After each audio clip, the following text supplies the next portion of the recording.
I'm an artist that creates photographs, videos, and video installation. Since 2012, I've become more fascinated with objects, what objects convey about our contemporary society, but more importantly, how they can be viewed out of their original context. What do these materials become once they've been discarded or emerged into a new relationship? I utilize sculpture in a sense, a quick temporal interaction that then feels finite through the photographic frame. The magic in these images is through the language of photography. Photography can show us an instant that we may not observe with our eyes. It gives us a platform, a frame for looking at the materials. My work relies on the idea of illusion. Photography has always been about illusions.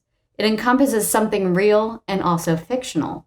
It allows you to modify time and allude to a stillness that may have never been there.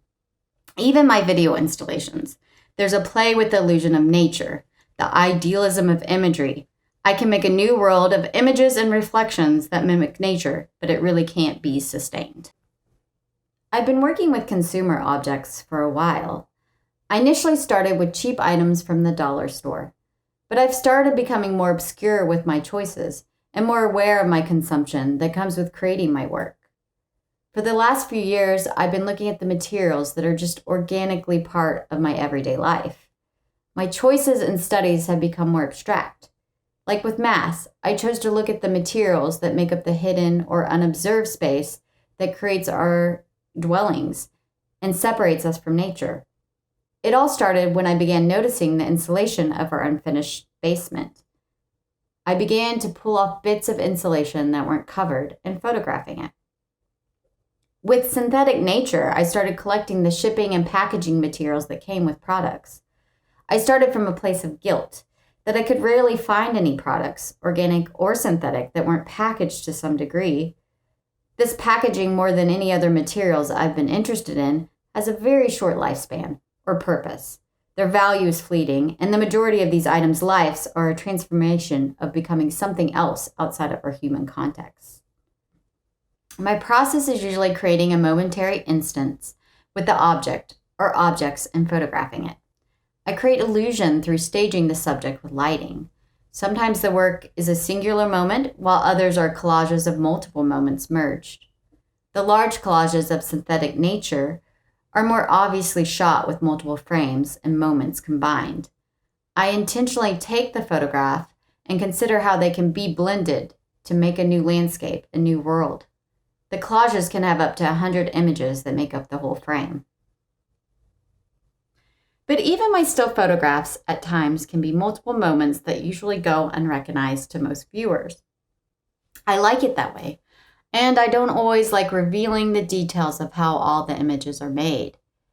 For synthetic nature, I started making this work about a year ago.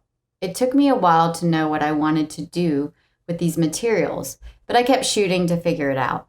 I knew I wanted to make more complex and overwhelming compositions than what I had been doing before. I also knew I wanted to respond to the location of Florida, the climate, the landscape. Even though I couldn't be there because of the pandemic, over the summer, Ren, the art gallery director at the Maddie Kelly Art Center, sent me a sample of the sand and seaweed when she went to a local beach. I loved that when I got this package filled with sand and seaweed, there were also lingering signs of human existence. A few examples that come to mind would be a hair tie, a cigar butt, a small plastic pieces that blended in with the organic materials.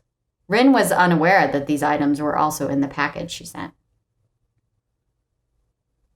I want to continue to create a space that seems somewhat futuristic or otherworldly, that challenges our understanding and relationship we have with nature, what it will ultimately become, and how these objects will mutate with the landscape. I started a project in the fall of 2019, which I temporarily named The Resemblance of Weather. I used a program called Max and Jitter Processing to create an interactive video based on weather data. This was 12 videos that merged into one that would change based off the present location of the installation or a location of the audience choosing. One side of the video represented the current weather, while the other side represented what the weather was on that exact date 10 years ago. I'm not completely satisfied with this project, and I would like to continue working with the software Max. A goal of mine is to make more work that would potentially be more interactive. I like the idea of taking the illusion of photography or moving images a step further, where an audience feels like they can control it. Maybe a play of power that happens that may not really be there.